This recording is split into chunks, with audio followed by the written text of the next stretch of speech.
La culture des vertus en nous possède le pouvoir d'assurer le salut de nos âmes. La repentance doit suivre la foi et les vertus, suivre la repentance. Si ce n'est pas le cas, c'est que notre foi et notre repentance ont été vaines.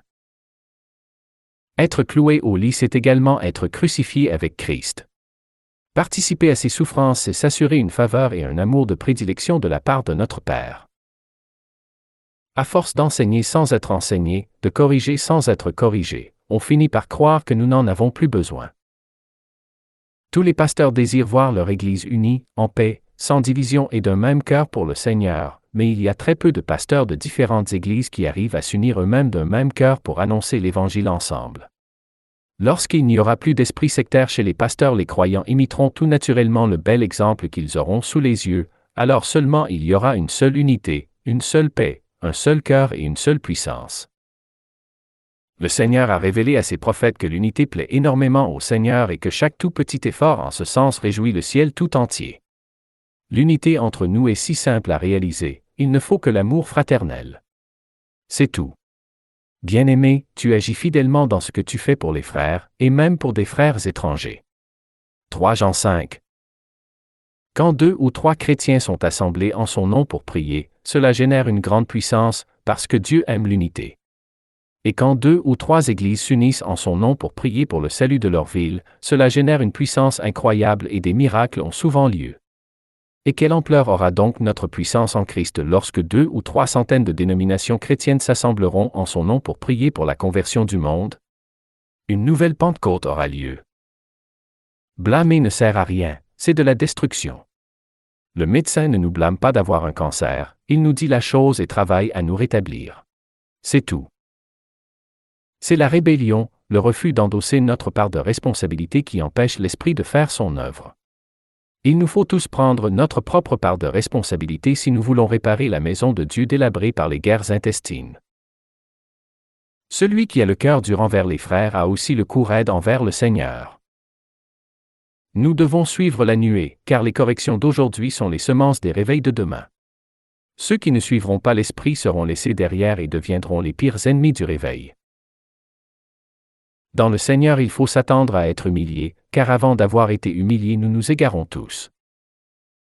La contemplation est la plus haute forme de prière. Les soupirs de l'âme sont un langage qui ne manque jamais de mots pour s'exprimer au Seigneur. Un amour paisible et à peine perceptible au sens est une belle offrande au Seigneur, elle est comme la fumée d'un sacrifice de parfum et d'encens qui monte vers lui sans arrêt. La prière n'est pas difficile. Si nous savons dire « Jésus », nous savons prier. Si nous savons lui dire « Je t'aime », alors nous sommes diplômés en prière. Dieu a tant aimé le monde qu'il lui a donné son Fils. Si Dieu aime ainsi les incroyants, à plus forte raison aime-t-il beaucoup plus ses propres enfants. Dieu nous aime tellement qu'il exaucerait toutes nos prières avant même qu'elles soient sur nos langues. Nous pouvons être certains que lorsque Dieu ne nous exauce pas, c'est que nous ne lui demandons pas les bonnes choses. Ce n'est pas le moment d'être orgueilleux quand notre âme est en jeu. Oui Seigneur, enseigne-toi à moi, je veux t'apprendre. Pourquoi Dieu ne nous donne-t-il pas tout ce qu'on lui demande? Parce que s'il le faisait, nous ruinerions nos âmes. Les vraies brebis aiment les vrais pasteurs. Quand les soldats sont venus capturer Jésus dans le jardin, Jésus leur a dit « C'est moi ». Et ils sont tombés à la renverse comme s'ils venaient tous de recevoir une décharge électrique. Celui ou celle qui menace ou accuse ou fait du mal à un oint de Dieu est comme un homme qui saisissait un paratonnerre avec sa main durant une tempête électrique. Dieu désire ardemment nous voir le chercher ardemment. Celui qui n'a pas eu une révélation de l'amour de Dieu ne peut pas comprendre sa justice. Il ne comprendra pas les vrais sentiments de Dieu derrière elle. La justice de Dieu n'est pas en opposition avec son amour. Sa justice n'est pas non plus en équilibre avec son amour. À travers tout jugement du Seigneur, l'amour est toujours là, présent. La justice de Dieu n'est qu'une autre forme d'amour. Ceux qui n'ont pas reçu une révélation de l'amour de Dieu vont toujours voir une contradiction entre son amour et sa justice et vont sans cesse alterner et opposer l'un à l'autre. Quand Dieu fait preuve de justice, beaucoup n'y voient que de la colère, de la haine, de la fureur et de la vengeance. Et si ces mots étaient souvent employés sous l'Ancien Testament, c'était à cause de l'endurcissement de leur cœur, ces mots ne décrivaient pas les vrais sentiments qui animaient le cœur de Dieu. Beaucoup de chrétiens croient en Jésus, mais ne le connaissent pas. Je peux voir et croire que le voisin, qui habite en face de chez moi, existe, le voir souvent faire la pelouse, mais il demeure que je ne le connaîtrai jamais vraiment tant que je ne deviendrai pas son ami et que nous entrions dans nos vies privées respectives. Croire en Jésus et ne pas le connaître, n'est-ce pas là une tragédie? Connaître Jésus et ne pas lui obéir en est une encore bien pire. Croire en Jésus et ne pas lui ressembler, c'est croire en vain. Croire en Jésus et ne pas marcher comme lui-même a marché, c'est également croire en vain. Tout cela porte le nom de foi vaine. Tous les croyants sans exception ont un urgent et désespéré besoin de recevoir des révélations intimes de Dieu au sujet de sa personne, qui est amour. L'amour n'est pas un attribut de Dieu, il en est l'essence même. Dieu est amour.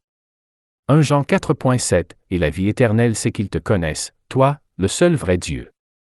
Jean 17 Posséder la vie éternelle dépend entièrement de cette connaissance expérimentale et révélée de Dieu. Et si l'on n'a pas connu le Seigneur de cette façon, le danger c'est qu'il ne nous ait jamais connus lui non plus.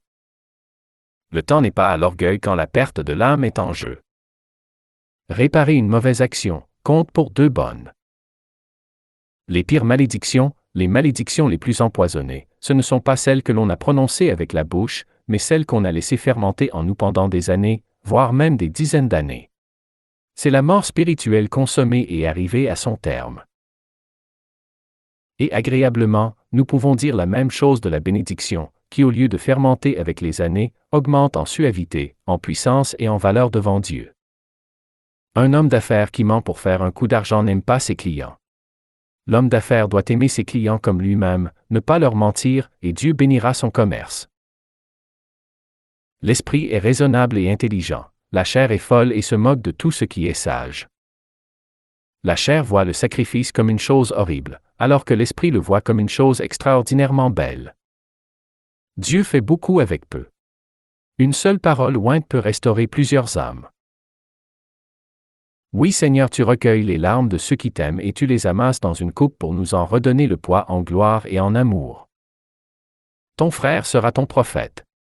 Exode 7.1 Parole prophétique, que chacun soit enseignable aux paroles de correction de ses frères. Dieu parle souvent par nos frères et sœurs. Pendant que nous cherchons la bouche de Dieu dans le ciel, celle-ci est souvent très près de nous en la personne du plus humble de nos frères. Tant que nous demeurons sous les clous, tout ira bien. De préférence, Dieu a choisi d'annoncer l'Évangile aux pauvres parce que les riches de ce monde ont déjà leur récompense. Ne nous attachons pas aux choses qui passent de peur de passer avec elles. L'on pense que la chair fait notre malheur. Je nous dis bienheureux plutôt. Car s'il y a beaucoup de plaisir pour l'athlète qui court et remporte le prix, il y a beaucoup de joie pour celui qui remporte une seule petite victoire sur lui-même. Tout le ciel se réjouit quand un croyant se surmonte lui-même par le Saint-Esprit. Je dis gloire à Dieu pour la faiblesse, c'est par elle que Dieu nous soulève. La seule chose à faire pour conserver la santé spirituelle est toute simple, demeurer en Jésus et obéir à ses commandements. Si vous demeurez en moi, y a la foi, et que mes paroles demeurent en vous, y a l'obéissance, demandez ce que vous voudrez et cela vous sera accordé. Dieu repaît toujours la piété par beaucoup de bénédictions. Quand je prie pour une personne, je n'attends rien en retour, ni merci, ni résultat, ni de reconnaissance. Si Dieu est bon pour les méchants et les ingrats, je dois être parfait comme mon Père céleste est parfait. L'amour prie gratuitement et sans attente. Comment reconnaître une vraie prière d'une fausse? La vraie prière aime. L'amour prie gratuitement. Ressembler à Jésus en quelque chose est la plus grande de mes joies sur la terre. Retire-toi de moi, Satan. Un seul nom de Jésus valait au moins 10,000 de nos petits noms sans force. C'est par l'épine que j'ai découvert la rose. Notre amour pour Dieu s'abreuve à même la source de la vie qui est à l'intérieur du cœur né de nouveau. Nos larmes sont toutes comptées, pas une tombe par terre sans la volonté de notre Père céleste. Que le fort rende grâce au Seigneur pour sa force et que celui qui est faible lui offre sa faiblesse. Les sacrifices qui sont agréables à Dieu, c'est un esprit brisé, ô Dieu. Tu ne dédaignes pas un cœur brisé et contrit. Psaume 51.19.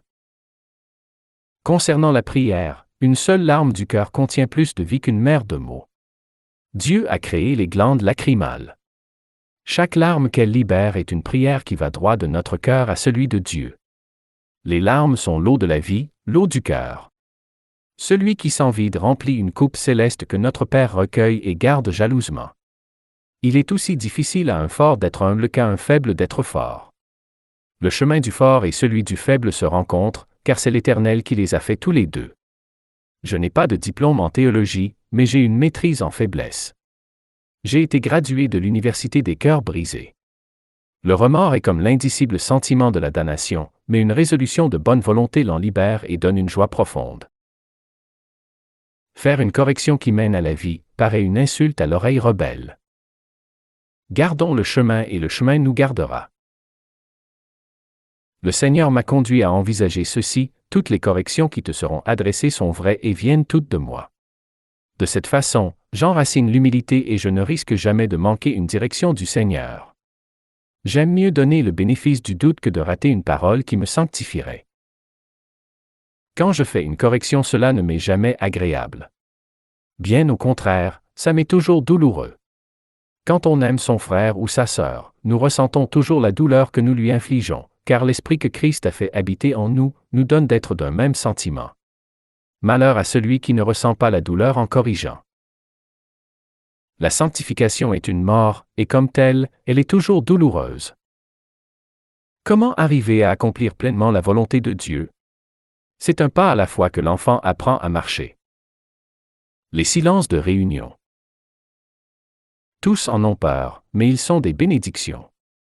Est-ce que durant une réunion de l'Église, l'absence d'onction, d'inspiration et de louange vous effraie? Sachez que ces périodes bénies sont des temps d'humiliation que Dieu veut que nous ressentions. Que les serviteurs de Dieu tombent sur leur face et entraînent l'Assemblée dans la confession des fautes personnelles. Les réunions chrétiennes ne reposent pas sur les épaules des pasteurs, mais sur les épaules de l'Esprit Saint, qui possède les ailes qui rendent léger tout ce qu'elles portent. Un vrai pasteur est un ange assigné à l'Assemblée, non seulement pour y prêcher, mais surtout pour percevoir le mouvement de l'Esprit et les directions où celui-ci désire voler au-dessus de nous. La présence de Dieu est plus importante que le service de la réunion elle-même. L'Esprit aime briser l'ordre habituel pour refaire la preuve de son autorité sur les hommes, y compris le pasteur. Ceux qui aiment le Seigneur s'en réjouiront. Tous ceux qui aiment le Seigneur Jésus aimeront que Jésus soit Seigneur. En imposant l'ordre établi d'un service prévu d'avance par l'homme, nous attristons l'Esprit et chassons sa présence. Il est essentiel d'établir un ordre pour le déroulement d'une réunion, mais il est également essentiel de laisser la liberté au Seigneur d'interagir avec nous. L'Esprit agit beaucoup par la spontanéité. L'Esprit de Dieu ne se manifeste jamais aussi fort que lorsque nous ne savons pas comment diriger la réunion. L'Esprit de prophétie, selon son habitude, aime ses vides, il y voit une invitation à la plus grande joie et édification des frères et sœurs. Dieu crée souvent lui-même des vides douloureux de sécheresse durant les réunions. Le Seigneur agit ainsi pour que l'homme ne sache pas quoi faire. Ce sont des vides d'humiliation nécessaires. Nous croyons qu'il nous appartient de remplir ces vides, mais ces vides précieux appartiennent au Seigneur, non à la bêtise humaine qui lui ferme la porte. J'ai déjà vu le Seigneur briser l'ordre humain d'un service plus d'une fois. Une gloire magnifique s'ensuivait. Mais j'ai vu aussi des conducteurs attrister l'Esprit en empêchant la spontanéité et en y imposant l'ordre de son programme établi à la place. Quand ça arrivait, l'Esprit s'enfuyait et la réunion était frappée d'une stérilité affligeante. Pleurons l'absence de Dieu dans nos réunions. Car comme l'Esprit planait au-dessus des eaux pour les remplir de sa vie, ainsi il fuit les lieux morts qui s'en croient déjà remplis. Le ministère de pasteur. Ceux qui se plaignent tout le temps n'y ont pas été appelés, non plus ceux qui n'y trouvent que du plaisir. Il me semble plus juste de parler, non de la perte du salut, mais plutôt du reniement du salut. Le salut ne se perd pas, mais il se renie. Dieu ne peut se renier en nous, mais nous demeurons libres de le renier nous-mêmes en tout temps. Si nous sommes infidèles, il demeure fidèle, car il ne peut se renier lui-même, mais si nous le renions, lui aussi nous reniera. 2 Timothée 2.12 et 13, le salut est un privilège, non une prison. Il ne faut souvent qu'une seule goutte d'amour venue d'ailleurs pour nous faire oublier une tonne de blessures anciennes. Il est bien triste de voir une femme divorcer son mari pour un homme plus gentil. Il est tragique quand un pasteur y donne sa permission. Si Dieu a accordé une mémoire de 100 ans à l'homme, ce n'est pas pour qu'il se rappelle morbidement ses fautes, mais pour compter ses pardons. Nous vacillons peut-être, mais le rocher sur lequel nous nous tenons ne vacille pas. Cette pierre vivante est la garantie de notre sécurité.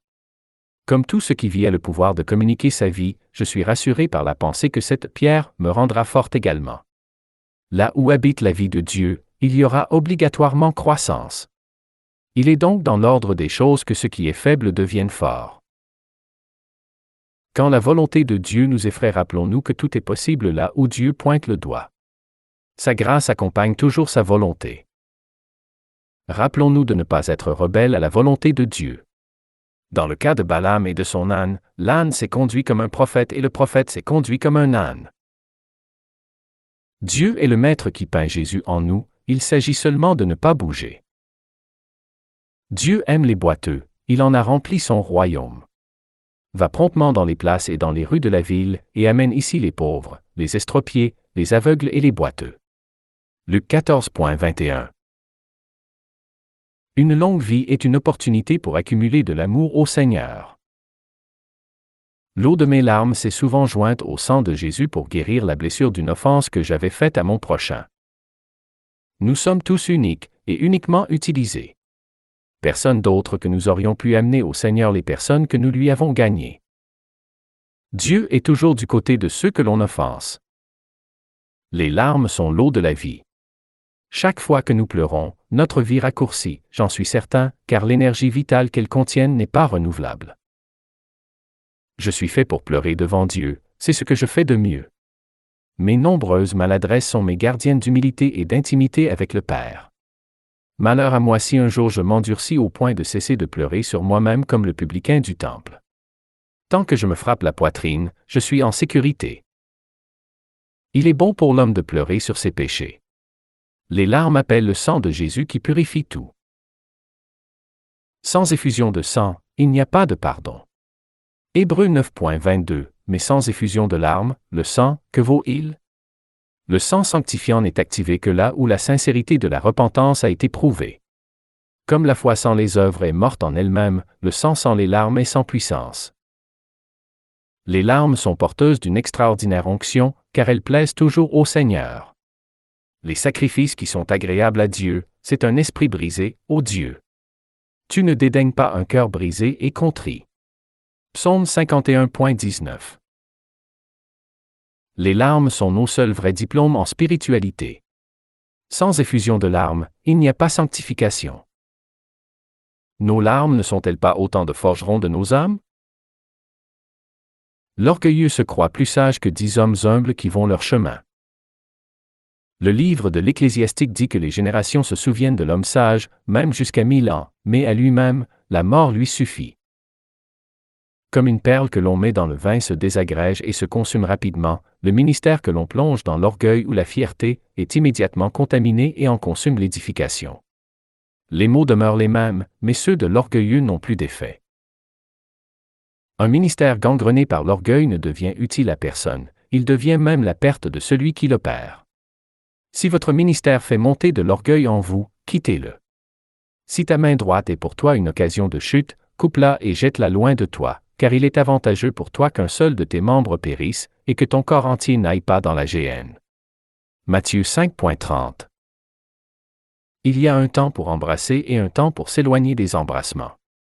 Ecclésiaste 3. Il y a un temps pour recevoir une louange qui nous encourage, mais règle générale, il faut toujours s'éloigner des louanges personnelles. Il faut se boucher plutôt les oreilles avec des épines que d'écouter des louanges qui nous enflent. Dans la multitude des louanges que l'on se fait les uns aux autres, il y a beaucoup de vanité. Dans la plupart des cas, la louange n'est que de l'engrais à orgueil. Toute louange appartient à Dieu. Matthieu 6.13, Révélation 7.12, je ne veux aucunement toucher à la gloire qui appartient à Dieu, je ne veux même pas l'avoir dans les mains pour la regarder un instant ni la garder dans le cœur pour la savourer, je ne veux même pas y toucher avec une perche. Celui qui garde un peu de gloire personnelle de ses bonnes œuvres en perdra la récompense de l'autre côté, dans la même mesure. La louange des hommes est sa récompense. Celui qui a déjà été payé sur la terre ne le sera pas au ciel. On ne peut pas avoir le beurre et l'argent du beurre. Nous choisissons dès à présent la louange des hommes ou celle du Seigneur. Jonas aurait pu marquer l'histoire comme étant le plus grand évangéliste de tous les temps. Mais il n'en aura aucune louange parce que tout ce qu'il a fait, il l'a fait comme forcé. Il n'aimait pas les gens. C'est dommage parce que maintenant il est connu comme le prophète le plus des exemples de tous. Il y a des ministres de l'Évangile qui se souillent ou se perdent par leur mépris pour des gens. Nous remplissons notre ministère, c'est une bonne chose, mais si l'on n'aime pas les gens, notre nom tombe en pourriture devant Dieu. Chaque ministère comporte un danger de perdition qui lui est propre. Le pasteur orgueilleux prend pour ennemi ses propres brebis. Il fait souvent équipe avec le loup pour briser les cœurs au lieu de les protéger contre lui. Les grandes vertus appellent les grandes persécutions. Le diable ne craint pas les grands ministères, ce sont ses jouets préférés. Ce qu'il craint, ce sont les petites âmes, les cœurs purs, contrits et humiliés. Dieu permet à notre ennemi de nous humilier pour nous porter à ne pas oublier de quoi nous sommes faits, poussière et cendre. Voilà ce que nous sommes. Des vases de terre sales. Oui, en nous-mêmes nous sommes tous sales, et il ne faut pas l'oublier, nous sommes revêtus de Christ, mais en dessous, nous ne sommes que des êtres humains très ordinaires et bien charnels. L'ennemi nous humilie ainsi pour nous faire du mal et nous entraver, mais le Seigneur se sert de lui pour empêcher que nous nous enorgueillissions. L'orgueil dans le cœur souillerait tout le bien que nous ferions à l'extérieur. L'esprit s'enfuit de dédain devant l'orgueil, tandis qu'il court au-devant des humbles pour les unir à ses grâces. L'orgueil est la cause première de l'apostasie du cœur. Si l'humilité nous fait entrer dans le plan de Dieu, l'orgueil nous en fera sortir aussi certainement. Que Dieu protège tous ses serviteurs contre ce poison de l'âme qu'est l'orgueil du ministère. C'est par beaucoup d'humiliation qu'il nous faut entrer dans le royaume de Dieu et c'est par beaucoup d'humiliation qu'il nous faut y demeurer. Je nous souhaite, au nom du Seigneur Jésus, une patience amoureuse dans l'affliction. L'amour transforme la douleur en offrande, précieuse au Seigneur. La croix à l'extérieur et l'amour du Père au fond du cœur, voilà ce qui nous transforme en Jésus. Il est ma lampe, il est aussi mon chemin. Là où mes pieds se trempent, il a déjà trempé les siens. Il est mon maître, non parce qu'il m'a enseigné, mais parce qu'il m'a montré où marcher. Le chrétien ne vivra pas de doctrine seulement, mais de révélation intérieure. Il est humain d'avoir des besoins humains. Même en essayant de toutes nos forces pour être une chaise, nous n'y arriverons jamais. Nous sommes esselés en ce monde, mais jouissons en même temps de la plus grande présence de l'univers avec nous. Les heureux de ce monde font preuve d'une inconscience exceptionnelle. Ne perdez pas le temps à rechercher les biens temporels. Il est plus sage alors de nous concentrer sur les biens éternels. Une femme qui ne peut pas changer votre vie n'est pas la femme qu'il vous faut. La femme qui aime possède l'extraordinaire pouvoir de transformer la vie d'un homme. Craignez les alliances d'intérêt. Si vous avez le moindre doute au sujet de votre mariage prochain, ne vous engagez pas. Les doutes sont souvent de sages conseillers.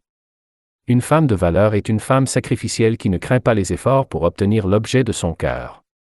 Elle fait des plans et obtient le désir de son cœur. Elle a les yeux fixes et poursuit celui qu'elle aime et rien ne la distrait du but.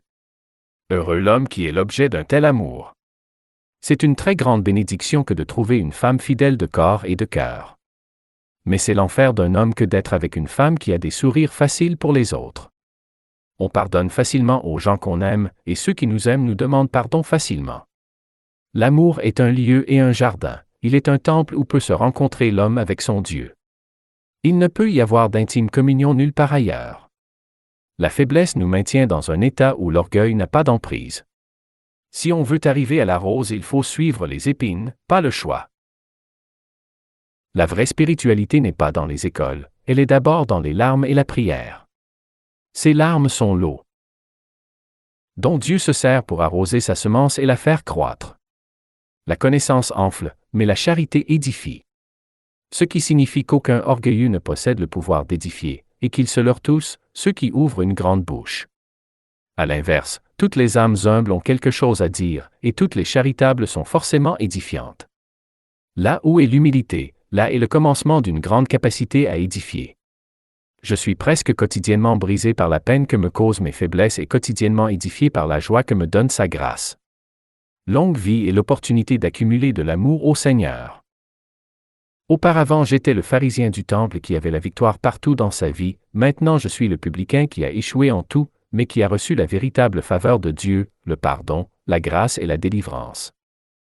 Il y a dans ma vie des moments bénis d'inspiration où il me semble aimer les gens tout autant que Dieu les aime. C'est un phénomène que je ne m'explique pas, sinon que par une participation et une communication de son esprit.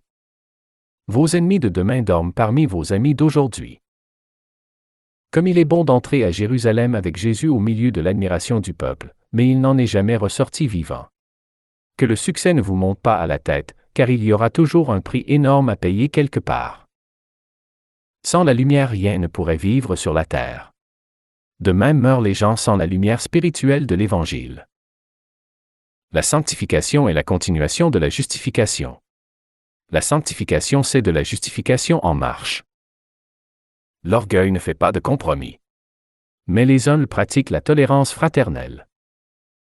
C'est une grande richesse que d'avoir reçu du Seigneur une langue capable de bénir. Je connais une certaine femme qui en a même fait un ministère dans sa vie. Elle ne termine jamais une conversation sans dire « Sois béni ». Ils verront celui qu'ils ont percé, dit l'Écriture.